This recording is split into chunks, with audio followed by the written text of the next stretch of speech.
Welcome to LOA Today. Walt Thiessen and life coach Wendy Dillard here. Today is Friday, March the 2nd, 2018, 4 p.m. Eastern Time, your second daily dose of happy for the day. And we got a lot of reasons to be happy, not the least of which is that it's TGIF. So the work week is drawing to a close. Happy Friday, everybody. This is good.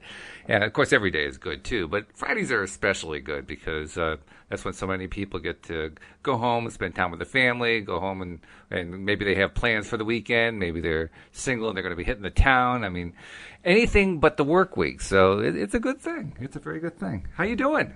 I'm doing pretty wonderful today. I was thinking, okay, what's my update today? Because, I have an update every day on Project X. That's true. You do. And I recognize that Project X encompasses many parts of my beliefs and who I am and my spiritual growth.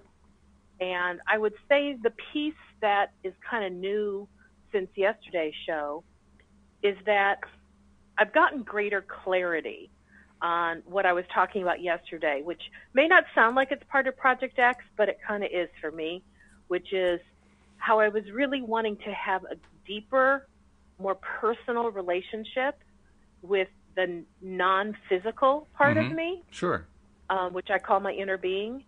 And then you and I, after the show, were talking about that a little bit more, and I was able to describe it even deeper, which was I was relating it to when I was married and how even if my husband was not in the same house as me, if he was at work or out somewhere else, I still felt a wonderful connection to him. And that helped me recognize that is essentially what I'm looking for. I want to have this connection. And so one of the things where my thoughts went to is when I was a Christian, I remember people talking about having a personal relationship with Jesus. And I don't know that I ever really felt that, but I know I probably said it just to be like everybody else. Sure. But one of the things I do know is when I chose to walk away from all things church and explore my spiritual relationship with a higher power, which at the time I still was calling God, I remember thinking that there would be a void in my life where this personal connection thing was concerned. And I think that's what I'm still seeking for, is because I did at that time kind of feel like I was in a personal relationship with the spiritual part of me. And I don't know that I've found a way to map that over into what my belief systems are today, where I still have that spiritual, touchy-feely personality kind of something. And I know that if I had that, it would feel very different for me as I'm going through the manifestation process toward Project X, because then when I ask questions, instead of it feeling just like yes, no data, it would feel more like loved ones being a part of what I was doing. Because I did get the information yesterday that there's a lot of beings that are behind me and supporting me and cheerleading me and orchestrating things on my behalf. But I thought one of the things that was very interesting when you and I talked yesterday after the show, I'd never put it into these terms before, but I was talking about the information I receive when I do receive information feels more like it's just neutral, like a data packet of information. But I'm really wanting to have kind of a more warm and fuzzy feeling. And before anybody thinks, well, is that even possible? What I know is if I want it, if I want or desire or think up anything, I know it's possible to have it created.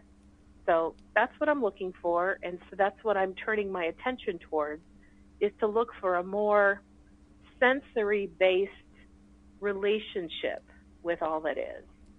Well, certainly connectedness is big. I think it's big for everybody, regardless of what their belief system is. And I think it's no less true for those of us who are interested in and learning about and studying and practicing as well as we can how to be deliberate creators.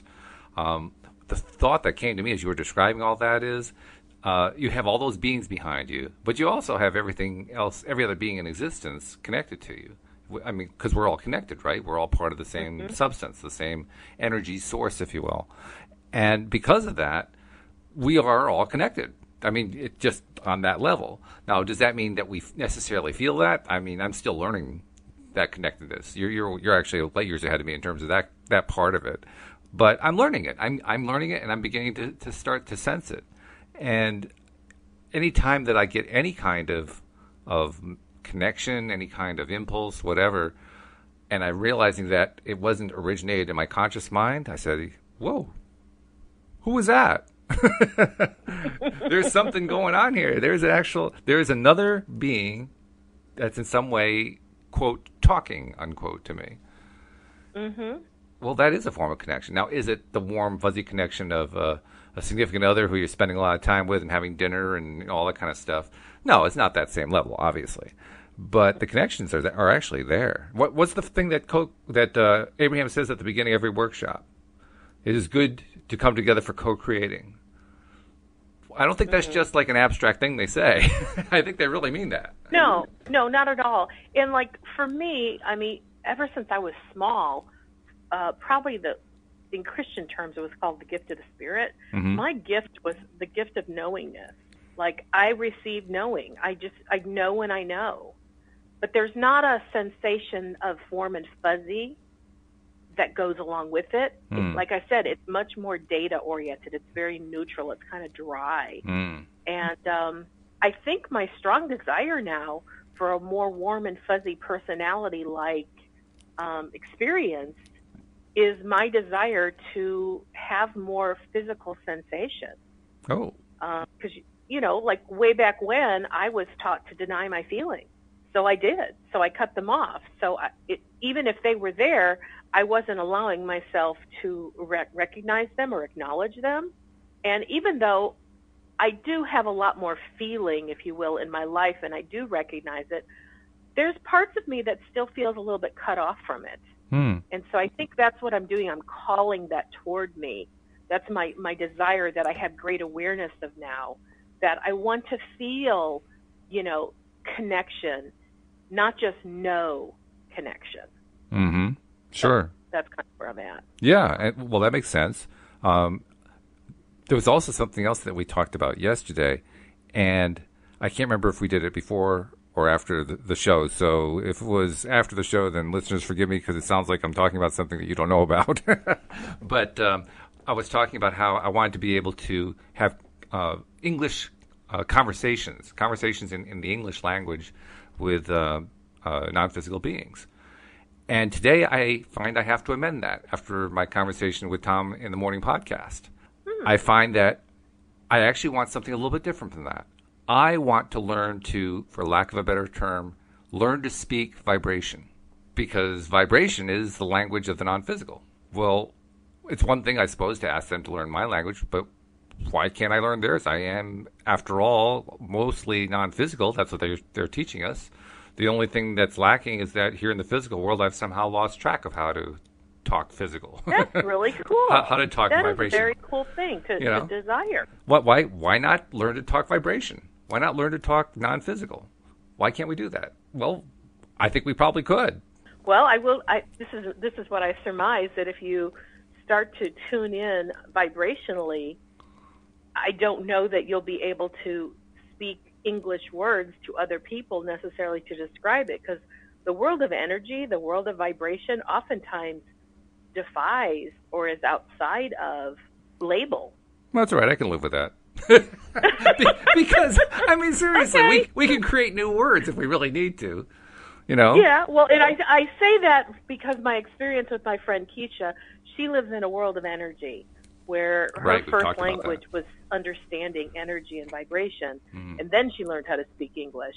And so as she and I became friends, the area that we most had difficulty is that she would have sensations and feelings of things, and I want to know, hey, what are you talking about? Yeah, right. She had the hardest time describing it to me in a way I could understand, because she'd just say, well, it's the energy of this. And I'm like, the energy of what? Yeah, right. She had a hard time labeling what it was. So, it took us a long time to be able to get on a pattern that I could understand her and that she could understand me. But that has been my experience of somebody who speaks the language of vibration as their first language. It was a little bit rough going, but it certainly doesn't mean it's not possible. Clearly, language is tough when you don't have nouns. Nouns are important for human language. So when you don't have nouns, you're kind of stuck. Like, And we could probably come up with verbs to describe stuff, but nouns, if you don't have the nouns, yeah, they're important. So you have to come up with things like what Esther does. She comes with like thought forms and things like that. Well, okay, why not? We can invent nouns. I love the desire that you have. That's really cool.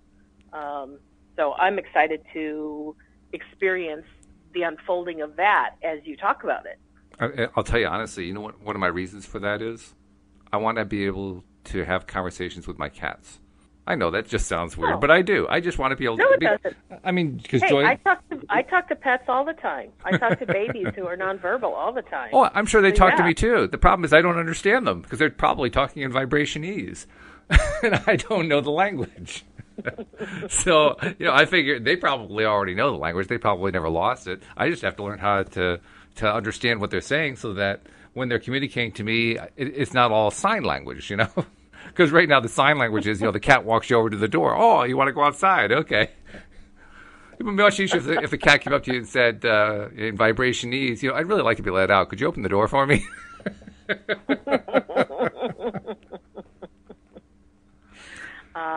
Well, since you have such a strong desire for this, I know the unfolding of it is imminent.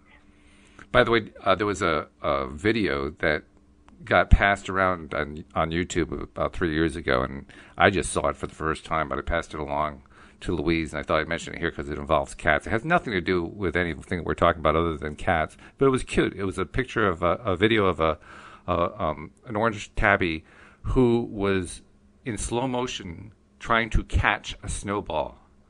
And he was catching it like a wide receiver, reaching high up in the air to grab the football that's flying by. And he actually caught it with the paw. He just couldn't hold it all the way to the ground. But it was just an amazing piece of acrobatics. So I just thought I'd mention that. It's cute. Like we said the other day, there are so many fun things that can give you laughter and create happiness when we look at some of these videos that are shared on Facebook. Oh, they're wonderful. Yeah, I love it. Facebook's particularly good for it, too, because with Facebook, the more that you like stuff, the more Facebook sends you that. It's like having a built-in law of attraction instantly, and you don't even have to believe in it. So it's really cool. You just keep liking stuff like that, and you'll get a whole bunch more of it. It's good, Absolutely. So anyway, we're still on the law of attraction, the basics of the teachings of Abraham. We're in section 2, and we're up to the subsection that's entitled, I Decided to Improve My Life. And I thought that I wrote this one because I decided to improve my life. But that's why I first decided to study law of attraction, because I decided to improve my life. What I didn't realize is I only wrote the headline. I didn't write the text, but the headline was mine. All right. Well, why don't you be Jerry, and let's hear what he has to add. So Jerry says, I recall that as a kid, I had extremely poor health, and my body was very weak. And then as a teenager, I decided to, and did, build up my body strength, and I learned how to defend myself. I practiced martial arts and got very good at self-defense. From the time I was a teenager until I was 33 years old, there was seldom a week that went by that I didn't have what we used to call a fist fight, that I didn't hit somebody in the head. It doesn't sound like he was a very nice guy. Esther liked this guy? Well, forget that. I'll tell you, he's like the most humble, kind, gentle soul. And so this shocked me when I read this about him. So it does go to show you, people really can change. So he had a boxing nickname, right? He was Jerry the Bull. Is that it? So anyway, he says, then in my 33rd year, after reading in the Talmudic, in the Talmudic anthology about the counterproductivity, the counterproductivity of taking revenge, I made some major decisions, and one of them was that I was going to stop taking revenge. And since then, I have not had to hit one person. In other words, I've not had to. yeah, I read that one too. In other words, all those people that I believed were picking on others and starting fights with me from the day that I stopped practicing fighting practically, physically and mentally, those fight-provoking people stopped coming into my experience. It probably also helped that he stopped swinging at them. Really? So then Abraham responds and says, so in your 33rd year, you changed the direction of your attraction. You see, through the process of living your life and having those fights week in and week out, you were coming to many conclusions about what you wanted and what you did not want. And while you may not have been consciously aware with every fight you experienced, you were getting clearer about not wanting that experience. You did not like being hurt. You did not like hurting others. And even though you always felt even though you always felt completely justified in your reasoning for fighting, clear preferences were being born within you. The attraction of the book you mentioned, which is that Talmudic anthology, came about because of those intentions. As you read the book, it answered the questions, that had been formulating within you on many levels of your being. And as those answers came, a new intention was clarified, and a new point of attraction was born within you. So, I relate to that in that, now, I didn't do martial arts and I wasn't beating people up, but I kind of was. I just was doing it with words. So I used to have so many, I guess, kind of fights, arguments, frustrations with vendors on the telephone. People that I would call because, I got my phone bill and I was mischarged for something and I was trying to get it reconciled, or, whatever vendors I had. I just remember spending so much time arguing with them because they'd say one thing, I'd say another, and things weren't going the way I wanted to. And when I wasn't happy about something, or when I didn't feel like I was getting my way, I took it out on people, and I read them the riot act, and I told them how they should be treating me, and I told them what should be happening. And of course it was an unpleasant conversation, but I went through this for decades. I mean, not just a couple years. I mean, this was a constant battle. No matter who I called, there was another battle ready to be ensued. And it took me a long, long time, Walt, to recognize this was causing me a lot of pain, because I'd get off the phone and I'd be really angry or upset or frustrated or disappointed or just, throw my hands up in the air because I don't know how to fix something, felt out of control. And it could last sometimes for me from a couple hours to even a couple days. I mean, that's how much it got inside of me. And I realized, you know what? I don't like feeling this way. I want to feel better. I want to not, if I have something I have to call a vendor for, I just want to be able to call and get it resolved. I don't want it to turn into World War III. But I realized I was the one that was turning it into World War III. I was the one that was picking a fight with the customer service agent. And slowly but surely, I started finding new ways to interact with people. But I'd think about it before I called, and I'd set the intention. I want this to end up in a good place. And so I think that's what Jerry and Esther, or Jerry and Abraham, are talking about here. Would you not agree? Well, not only would I agree, but I want to know why you were listening in on my phone calls. Oh. So that was your experience too, huh? Yeah, I tend to do the same thing. Maybe not quite to the degree that you're talking about, but I think we've all done that to some degree or another. And oh, my God. I have felt so sorry for people who are in customer service that have to talk to me, yes. Or at least who had to talk to me. Now, granted, I learned this from my father because I used to listen to him when he would call vendors, and he read everybody the riot act because nobody would give him the level of satisfaction that he was looking for. And I just thought that's how you talk to people to get things done, and then he'd call him back again and he'd read him another riot act and he'd call again and he'd say, let me talk to your manager, let me talk to your supervisor, and he'd read them the riot act. I just thought that's how it was supposed to be done. Yeah. But then I had my own epiphany. Mm-hmm. This is pretty miserable for me. It is. Not only am I making them unhappy, but I don't like this. And so I thought, I wonder if we could co-create, me and a customer service person, that we could have a pleasant exchange. And now I do. Now I turn them into my best friend, and it's fun. And you probably get more done in less time, too. And even if we can't get something done right away, we've had a good time while we've been talking or Yeah. on hold waiting for something, you know? Oh, yeah. Yeah. I didn't do it so much with beating up customer service representatives. I did it with beating up people in political arguments. But it's basically the same phenomenon, just a Same different thing. venue. Yeah. Different venue. It's one of those things that I think you're right. I don't think we realize that the angst that we feel when we come away from one of those is something we created. I think we usually say it's the other person. Oh, the other person wasn't responding properly, or they didn't have the right answer, or they were ignoring me, or they didn't solve my problem, or it's always them. It's never me. It's not like I volunteered that. Yes, it was me. I screwed up. I was the one who. No, we don't do that. And we do. We basically put ourselves in that place over and over again, and we can do it for years. We can do it for a long time, and then finally something kicks in, some experience happens, somebody says something, and the light bulb goes on, and we wish the light bulb would go off because it's like, oh, God, I'm the one who's been doing that. Well, I know I remember telling you that many years ago when I was in traditional therapy, my therapist, asked me one day, because I was talking about being frustrated with somebody that I was dealing with. It wasn't a vendor, but it was still a customer service person, or a cashier or somebody at a department store. And she said, well, how often do you think that you feel frustration? I said, 17 times a day. Oof. Wow. 17? Like, where'd you come up with that number? I said, I don't know. That's the number that pops in my head, and I'm pretty sure it's accurate. Wow. Like, okay, but that so stood out in my mind because back then I didn't think I was the cause of it. I thought that other people were doing it to me. Mm-hmm. Yep. But you know what? My therapist didn't have 17 times a day where she was in frustration.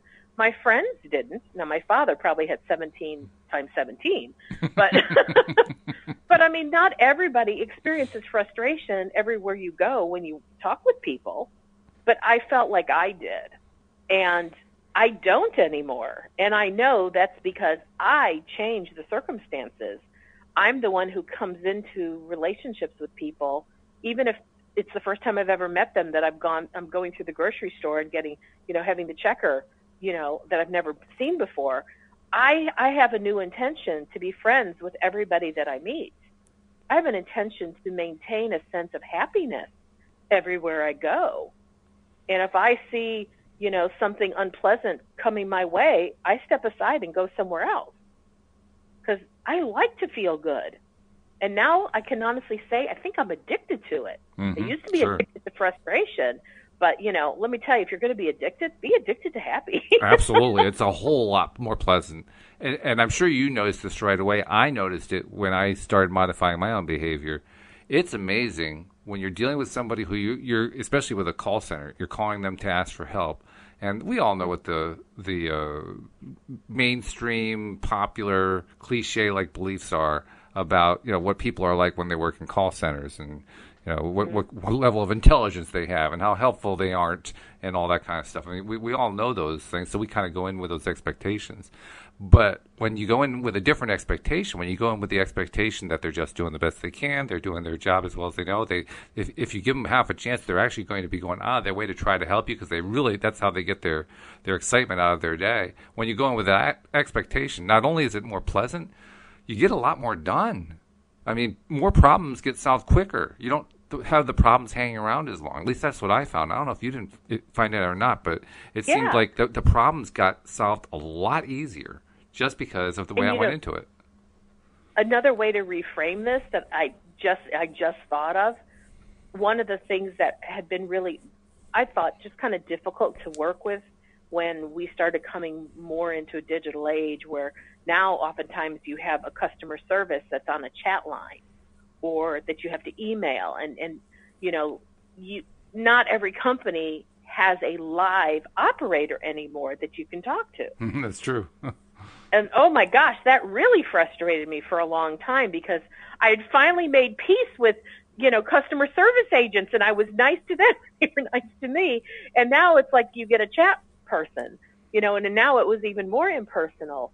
And so as I'm thinking about it, I think I have so much more appreciation even going forward when I get an opportunity to talk to someone live and have a real people-to-people conversation. And certainly I want to make it a positive one because it's becoming almost obsolete for us to even have such things as personal, customer service. Well, I'll give you an idea, a little clue. It's a little game that I play that makes talking to the robot answerers a lot more fun. Okay? You ready? All right. You want to take some notes here? Okay, here we go. You get the thing that says, okay, thank you for calling. Our customer service people aren't available at the moment, but we will be happy to put you in the queue to talk to them. In the meantime, could you just state the nature of your problem? Ding! So you know what you're doing at that point. You're basically, you're going to say some words. They're going to look for something that the machine recognizes and say, oh, are you asking about this? So in order to get through the machine as quickly as possible, I'm always trying to get to the prompt that says, I can't seem to be able to help you. Let me see if I can find a live operator to help you. Because that's how I know I'm going to get through the system fast, right? So my approach is to say something like, well, the dog pissed on the paper and the door is open with the curtain. I don't know why the door is open with the curtain, but the book is flying off the floor and there's a tissue on top of the book. And the automated system comes back and says, I don't understand what you're saying. Could you please repeat that? And then I'll say, well, it's the book that flew off the door on the handle. And the machine says, I'm sorry, I still don't understand. And you go through about 2 or 3 of those, it says, I'm sorry, I'm just not able to understand. Let me give you to a live operator. And boom, I'm through the whole system. Now, I never thought about doing a little storytelling that's creative like that, but I like it. And you can have fun doing it. You can make it up. What is the quick brown fox jumped over the lazy dog? That's right. Isn't that the sentence that you use that uses every one of the keys on the keyboard? Yeah, that's right. Exactly. Yeah, I remember that would be a good one. I could say that one. You just make stuff up. That's funny. And the only thing that you want to avoid is any word that has anything to do with the actual thing that you're calling about. Because if it recognizes a word, then it'll grab onto that. So you want to stay away from those keywords. But just stay away from the keywords and have fun. Have a good time. Tell them about the restaurant that you went to last week. I will say that I have found a way to have joy when receiving solicitation calls that used to just drive me batty, or dealing with the prompt, telephone prompting like you were just referring to. I had a call yesterday where this lady says, "Hello, Wendy?" And I said, "Yes." And she goes, "Oh, my God, it is so hard to get a hold of you." And I'm like, "Really?" And I promise you, she sounds so much like one of my coworkers named Sandra. Mm-hmm. So I'm like engaged, right? Yeah, right. And she goes, "Well, I just wanted to give you a quick call." And then she was calling about some charity. Ah. And I thought, that was kind of clever. And it was. And I thought, I'm gonna give them kudos for making it sound so personal.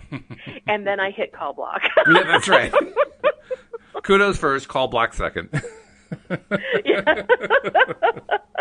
And now what's so interesting is now that the primaries are coming up, I get so many solicitations because I'm one of the few people that actually has a home number, that's published. So yeah, right. I'm the person who gets everybody else's calls. So I probably get about 5 or 6 a day. I mean, it's pretty extensive. But because I have a phone system that I can use call block on, well, now if a call blocked call tries again, the telephone rings once, then on the ID it says call blocked, and then it goes away. But now that I have so many calls blocked, I'm getting like 10 call blocked calls coming through a day. And I'm just like, I'm amazed at how many there are, and I'm just so grateful that my telephone system will block them for me. Yeah, it's nice. That's a nice thing. That's I even had someone call at 5:45 in the morning to tell me I should vote for a particular judge. Oh, jeez. Like, really? 5:45? So you know what I did, because I always think in terms of law of attraction. I went, all right, well, I got woken up. I wonder if somebody wants to talk to me. Is this a good time to meditate? What's up, guys? And I just talk to all the entities that love me. Go, so what's up? Yeah, right. And I did. For about 15, 20 minutes, I kind of meditated on Project X, and I went, okay, and then I fell asleep. Well, that's nice. By the way, there's something else we should point out, too, in case listeners are among those who still have a tendency to call the call centers and get all upset and blame it on the person at the other end of the line. Some food for thought that might be of interest to you is that the people who work at the call centers do the exact same thing about people who call in. They say they point the fingers and say, I get so tired of these people calling in and they're abusing me. It's like, it's not my fault, but they treat me like it's all my fault. How am I supposed to help them? And they go on and on like that. So the counterparts are on both sides of this thing. And it's important to remember that. And that's the co-creation. It is the co-creation. Because I recognized that when I was in frustration land, I was always matched with somebody who was easily agitated. Like, it would take almost nothing to fuel their fire for them to get all pissy with me and, argumentative with me. And then on the flip side, now that I start out my call, I don't even make the call unless I get an impulse that this is the time to do it. So now when I make a call, my expectation is I'll be matched with somebody who's very pleasant, extremely helpful, wants to go out of their way for me. Mm-hmm. And again, that's law of attraction, matching me up. And it works very, very frequently, very, very consistently. Well, law of attraction works 24/7, whether we know it or not, or thinking about it or not. So whatever vibrational state of being we're in, whatever emotional mood we're in, we're going to find someone who matches us. Oh, yeah, that's true. That's true. By the way, there's also a story that used to go around among people who did technical sport. And I remember this story from like the early 1990s, just as the computer age was kicking into gear and the internet was kicking off and all that kind of stuff. It's a story about a woman who calls in to a call center after having just acquired a computer that was delivered to her by mail. And she'd set the computer up. She'd actually managed to plug it all in properly and make it work. And then one day it stopped working, so she called in to ask for help with it. She gets on the line, and the person she talks to says, "Hello, Mal, how may I help you?" And, "Oh, well, I was working with my new computer, and it just stopped. It stopped working." He says, "Oh, well, okay, I think I can help you with that. So tell me in more detail what happened." "Well, I mean, I was trying to learn more about using the mouse and clicking on things and so forth, and then everything went black. It just stopped." And he says, "Oh. Well, we may actually have a technical issue here. Can you tell me anything else? I mean, like, can you try? Have you tried restarting the machine?" "Well, I tried. I don't know how to do that. How do I do that?" "Well," he describes how you restart the machine. "No, I mean, nothing's happening." He says, "Well, is it plugged in?" Go for the obvious, right? If nothing else works. So she checks. "Yeah, it's plugged in and everything." He says, "Wow, I can't say I've ever heard of anything like this. What were you doing at the time when it went black again? Tell me that part." She says, "I was just mousing around and, learning how it all worked. And then the lights went out and the computer went out and it hasn't come back since." She lost electricity. And so the technician says, "Ma'am, I understand completely. I can help you with this problem. It's really simple. Here's what you do. I want you to take the computer and just take it apart and put the components back in the box. Then I want you to wrap the box up, put a note on top, and the note should say, 'Dear computer manufacturer, I am too stupid to own a computer, so I want a refund. Send it back. We'll be glad to send you a check.'" So you see, we live on both sides of the line here. Yeah. I thought the note was going to say something like, "Dear computer manufacturer, are you aware that your computer will not work when my electricity is off?" That would have been the nicer way to say it. But I had to say it this way because what kind of things do we say to the call center when we call in? Yeah, you're obviously too stupid to do this job. Let me talk to somebody who's a real human being. How often have people said stuff like that? Right. Well, guess what? They're saying about us. We're always matched up with somebody. That's right. Equal our point of attraction. Exactly. Exactly. When I used to go into things, make a customer service call, like just waiting for a fight. Like, I'll show you, because I felt so powerless. I needed someone to do something for me. And when they couldn't do it the way I thought they should do it or whatever, I felt very powerless. And so how I, tried to take my power back was by being angry or by being belligerent or being demanding. Because I'll tell you, being demanding feels better than feeling a sense of despair and hopeless because I can't get anything accomplished. So I do understand when, like, we talk about the emotional guidance system and how, the emotions are kind of stacked in a specific order as to, the ones at the bottom are the ones where you feel most powerless. And as you move up the ladder, it's you regaining your power. And, like, despair and hopelessness is at the bottom, but anger is about 3 rungs higher. Because when I was angry, I did feel more powerful than when I just felt helpless and out of control. So those were also examples that I was starting to learn as I was learning about law of attraction.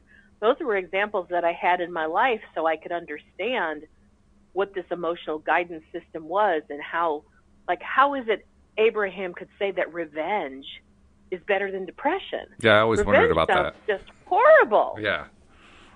But when I really recognized, because I have felt revenge before, there is an element of feeling powerful when you feel like you can take revenge upon something or someone. That is a much more powerful feeling than being depressed. Yeah, absolutely true. It sometimes feels a little bit weird to say, well, when you're depressed, can you just think a thought that might make you feel better, and you might get to revenge, and you go, yeah, I feel better now. Of course, the rest of the world was really wishing that you weren't. Yes. But and when you get your power back, you can always turn your computer back on, and that way you won't have to call the call center and make a fool of yourself. So one thing I do want to assure people, though, and this is important, is that all of our listeners are empowered. In fact, they're so empowered, we've even set up links on the homepage for them to subscribe and share. I just wanted to make sure that they were aware of that. So those who are not yet currently subscribed, we empower you to become subscribers. And guess what? In the process of becoming subscribers, not only do you become empowered and enlightened, you get your daily dose of happy. And that means you'll never get chewed out by the call center. So subscribe and share today. Well, I don't know if we can promise them they'll never get chewed out by a call center. But if they do get just, glean a little bit of insight from our experiences about how to no longer get chewed out by call center That's people, exactly right. Next move in their direction. Absolutely true. Very, very true. So, yes, and we do have a good time here, and that's really the most important thing anyway. Yeah, I mean, sometimes I know, we talk on some pretty heavy subjects. Sometimes not so heavy subjects. We had one yesterday, actually. Yeah, yesterday was a pretty heavy one. Yep. But I got to tell you, I felt really enlightened and inspired after our conversation yesterday. Yeah. Because I felt, even though it was very deep and there was a side of it that could be considered quite unpleasant. Oh, very unpleasant. There's a level of power in understanding and recognizing how we are the creator of our own reality, and we have choice. We always have choice as to what we want to feel. We can't always, we can't choose what other people do, but we can choose how we react to things. We can choose what thoughts we want to continue to think about a certain subject. And sometimes it does take time to make a change in how we think. But the nice thing is we get to choose. That's true. To choose. That's so vitally important. And that actually ties in. That ties into the next section of the book. I don't know if you realize that, but this next section is one of the heavier ones, because the section is entitled "What's Behind Our Religious and Racial Prejudices." I mean, that's tying right into what you're talking about there. So Jerry says, why is there prejudice? There it is. Abraham answers, it is often felt that there are those who do not like certain characteristics about other beings, so in their dislike of those characteristics, they are responsible for the prejudice. We want to point out that it is not only the doing of the one who is accused of being prejudiced. More often, the one who feels discriminated against is the most powerful creator in that experience. Oh, there's a lot of people not going to like that one. That's interesting. After we finish this, let's talk on that. Yeah, that's gonna rattle a few cages and shake a few feathers. The being who feels that others do not like him for whatever reason, whether it is religion, race, gender, or social status, no matter what the reason is that he feels that he's being discriminated against, it is his attention to the subject of the prejudice that attracts his trouble. Well, that's a little bit different then, isn't it? Yeah, so the subject that we kind of went, ooh, is we want to point out that it is not only the doing of the one who is accused of being prejudiced. More often it is the one who feels discriminated against is the most powerful creator in that experience. Maybe a more direct way of saying that is if we have a tendency to feel discriminated against because of experiences we've had, we tend to, in a sense, put out signals that say, here's somebody who reacts powerfully to being discriminated against, so all discriminators come on over here. Pretty much. Which is, it's a rough thing to hear that. Well, you know, I know somebody who I've been very close to in my life who has often felt incredibly discriminated because of race. Mm-hmm.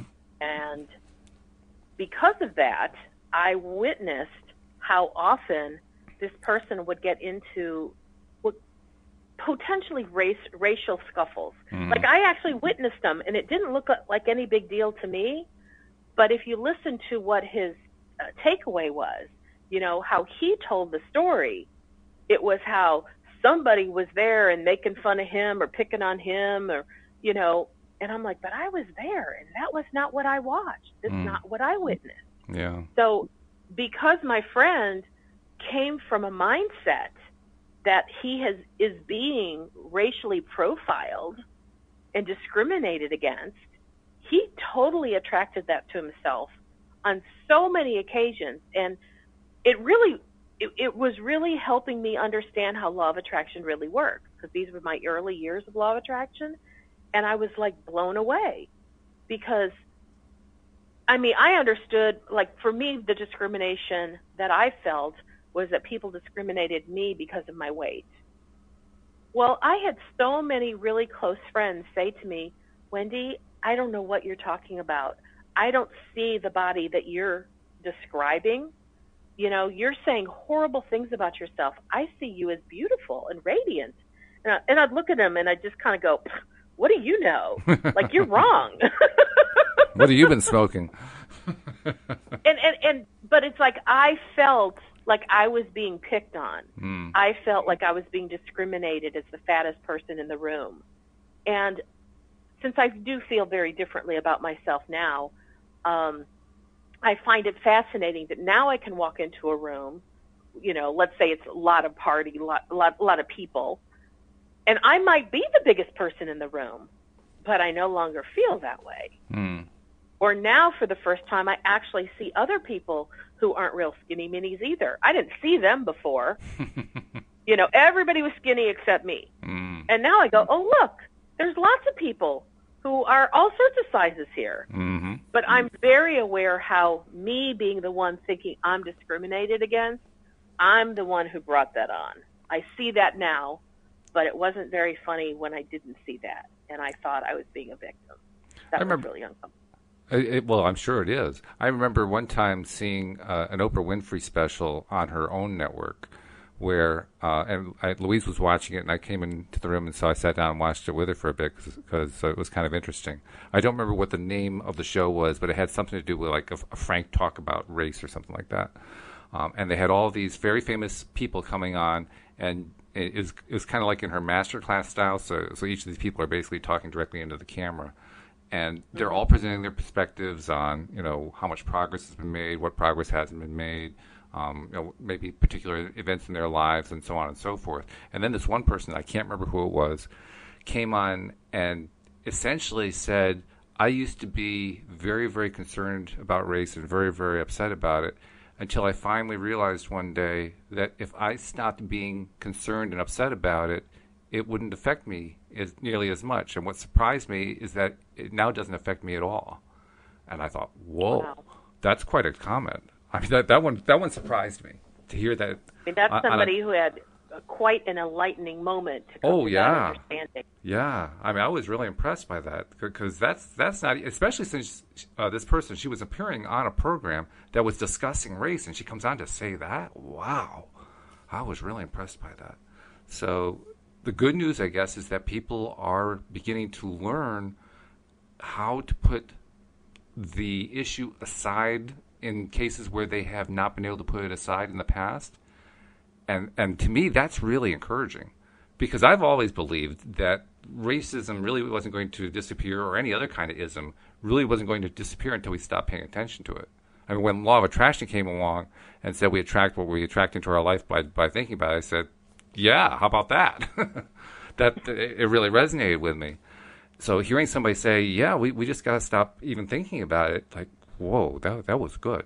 That made me feel really good. You know, I grew up in a very white neighborhood, and there were maybe 4 non-white students that went through my whole educational process, K through 12. I mean, that's how white our neighborhood was. Yeah. Well, interestingly, the reason I say there were 4 is because I befriended them all. Each one of them was my friend, and they, in all but like one case, they lived on my block, and so like I went to school with them like the whole way through. But the other 3, it's like their dad had gotten transferred, and so they were there for a year or 2, and then the dad got transferred away. Well, I did see color. Now, I didn't know what racism meant, but I knew I saw color because when somebody came into my school system that wasn't white, they kind of stood out. Oh, yeah, sure. And you go, oh, you're the new kid. Yeah, now, right. Of course, I was a real curious one, so I wanted to befriend them because I wanted to understand who they were and why they were different and how come their skin was different. That was very kind of interesting to me. So fast forward, I'm going to college, and I went to kind of a local place, but I had to take a train to get there. And I was in fashion design school, and I remember one day, it was early on in my educational process there, one of the friends that I made, her name was Anne, she and I rode the train back together. And we were talking about class, and we were talking about different things that had happened, and she was trying to say, well, you know that gal. And I went, I don't know who you're talking about. Now, there were only 18 people in my entire group, okay? And we were together all day long. It's not like other college classes, you know, like universities where you like are in lecture halls with hundreds of people and you go to multiple lectures a day. There were only 18 people in my entire fashion program. Right. And so when she's trying to describe this woman, I'm like, how is it I can't figure out who you're talking about? And so she's saying, well, she's about 5'2", and she's got this, she describes the shape of her eyes. And I was just like going out of my mind. And finally, just out of grins, I said, is she white? And she goes, no, I think she's Sri Lankan. And I went, oh, you're talking about Shrisang. And she goes, yeah, that's her name. And now Shrisang had kind of like an olive complexion, and she looked different than the rest of us. She was Asian. And yet I looked at Anne almost, no, I wasn't angry at her, but in just a sense of like, you've got to be kidding. Why didn't you start with that? And that's what I said. Why didn't you start with her race? It would have narrowed it down so easily. And she just sat there and looked at me and went, honestly, I never thought about that. And then I said, how? And I said, now I'm really curious. How is that not something you ever think about? So she tells me about her elementary school and high school experience in the town she lived in, which was maybe about 40 minutes away from where I lived. And she said, I grew up in an educational system where we were pretty evenly divided between white, black, and Hispanic. And I went, really? She said, yeah. And so ever since I was a kid, I grew up with friends of all colors. I'm just used to that. And she goes, it would never even dawn on me to identify somebody starting with their race. And instead, she started with their height and with their facial features. And that is one of those takeaways, never to forget experiences Sure. that happened when I was like 19 years old. Mm-hmm. And I went, wow, she just described what it's like growing up in a completely different environment from where I grew up, and how ingrained what her experience was versus how ingrained mine was. Oh, yeah. Now, I didn't have a racial charge against any other race. I actually was very curious. But somebody's skin color stood out to me dramatically. Whereas for her, skin color, they all blended as one. And I thought, that to me is one of the best definitions of how or the best examples of how children grow up to see or not to see racism or color differences, etc. Yeah, just based on the experience of it. Mm-hmm. That's very good. So let's see. I think we have time barely for one more section because it's a fairly easy topic. The topic is, do likes attract or do opposites attract? And I'll do Jerry this time. Jerry says, Abraham, there's a statement that doesn't seem to blend with what we've heard from you, and that statement is opposites attract. That seems different from what you teach as far as like attracting like. For instance, opposites do seem to attract, like an outgoing man will marry a shy woman, or an outgoing woman will be attracted to a shy man. And Abraham says, everything you see and everyone you know is offering vibrational signals, and those signals must match before attraction can take place.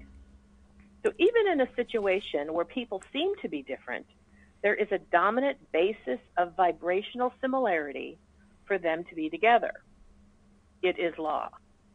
Within all people, there are vibrations of that which is wanted and vibrations of the lack of what is wanted. And everything that comes into their experience always matches the vibrations that are dominant, no exceptions. Let us introduce the word harmony. When two are exactly the same, then their intentions cannot be fulfilled. In other words, one who wants to sell does not do well to attract another seller. But the attracting of a buyer brings forth harmony.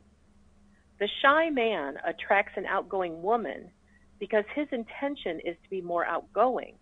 So he is actually attracting the subject of his intention. The magnetized skillet, whose essence is of iron, will attract itself to another object whose essence is of iron, that is a bolt or a nail or another iron skillet, but it will not attract a skillet that is made of copper or aluminum. When you set your radio receiver to the frequency of 98.7 FM, you cannot pick up the signal of 6:30 AM being broadcast from a radio tower. Those frequencies must match. There is no vibrational evidence anywhere in the universe that supports the idea that opposites attract. They do not. Okay, now hold on here. I wasn't aware that skillets went out with each other. Well, there's a new dating app. Is for that your what it cookware. is? You didn't know about that one? Well, it does give new meaning to the words Iron Chef, but I mean... I will have to say that little paragraph about the magnetized skillet is kind of like, okay, I'm not quite sure I like that metaphor. What the but heck? I do understand the metaphor about the radio receiver. That part I get, yes. Yeah, I'm still trying to understand how or why an iron skillet would attract an iron bolt. I was like, what? What are they talking about? I don't know. I don't know. But I will say I have, in my own personal life, used the radio tower broadcasting signal often for myself to understand things. But, let's go back to what Jerry was talking about, opposites attracting versus likes attracting. Mm-hmm. I do understand it from the perspective that if you have a shy man, actually, I'll use my mother as an example. She was a very shy, introverted woman, and my father was incredibly outgoing, gregarious, and never met a stranger that didn't become his friend instantaneously. And she specifically told me that one of the major components as to why she was attracted to him is because in her shyness, she felt like she wouldn't get picked on because it was uncomfortable for her to go to a place where there's lots of people, especially if she doesn't know them, because there's an expectation of mingling. So if she could like hang tight close to my dad, he would take the stage, he'd do all the talking, and nobody would notice that she wasn't talking because he was bigger than life. And so that to me was just a perfect example of how in her shyness, she was really focusing on, I'm not the life of the party. You know, I wish I was more outgoing. And so she really did focus on the what she was not, or the lack of the outgoing. Yeah. And she attracted an outgoing man. Mm-hmm. So that makes total sense to me in that respect. What about you? Do you have any ideas or examples? The one thing that strikes me about this whole idea of opposites attracting, or whether it's likes attracting, where human beings are concerned, is that we tend to make very black and white categories. We say that either you are opposites or you are alike. And in reality, it's like a gray area in every single relationship. There are going to be some relationships where there are more things that are different, and other relationships where there are fewer things that are different. But in every relationship, there are going to be some differences. Otherwise, it wouldn't be an interesting relationship. They even said so in the paragraph. If you have two identical people, it's not going to work. Yeah, they might be pulled together, but the relationship is going to be uninteresting, and so they won't want to stay together.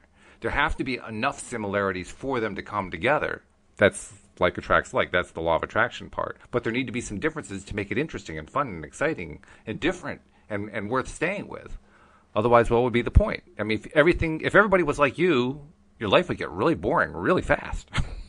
Yeah, and I will say that when I attracted some new friends in my life, I wanted friends because I didn't want to be alone. I wanted to have someone to go hang out with. You know, I wanted someone who was like-minded, where we could talk law of attraction and talk other spiritual evolutionary journeys that we've been on. And I really thought what I wanted is someone who thought like me, because it would make things easier. Right. But instead, I attracted friends that, even though we all had the same desire, which was to have emotional and spiritual growth in our life, we all talked different languages. We all spoke English, but we all came from different practices and modalities and things that we had studied and learned. And when we brought those things to the conversational table, it made for incredibly lively debate. Oh, yeah. And not like arguing, but it was so fun because we were like learning so much and growing. And when somebody else would say something, I'd go, I don't understand what that means. And they'd explain it. What it usually would do is take something that I already knew, and it would kind of put a slight twist on it so I could understand the very thing I already knew in a new way. Yeah, sure. And so we were we were attracted to each other because our desire for emotional and spiritual growth is like off the chain. And so that was the attraction. And simultaneously, what you're talking about is that there's enough variety in who we are that it actually made for more personal growth and development, which is what we were all about. Yeah, I mean, if people were truly opposites in every way, they wouldn't attract. The opposites would make it too difficult to have any kind of relationship. So there's the proof that opposites really don't attract. Right. Similar can attract, or even identical can attract, but they won't necessarily want to stay together because it's not interesting. So I think what happens in the most successful relationships is that they're largely similar, but just enough differences to give it spice, make it interesting, and make it fun. Well, I think you and I create a lot of good spice here on the show. I think we do too. I just wish we had more time to do it today. That's all, because we just ran out of time. But fortunately, we get to do it next week. That's a good thing. Yes, we do. So let's do this again next week. Let's everybody have an awesome weekend. Whether you want to sleep in or whether you want to get a lot done, set your intention and enjoy it. And no matter what you decide to do, make sure you tune in next time, because we're going to invite you back as well here on LOA Today. Goodbye, everybody. Bye-bye now.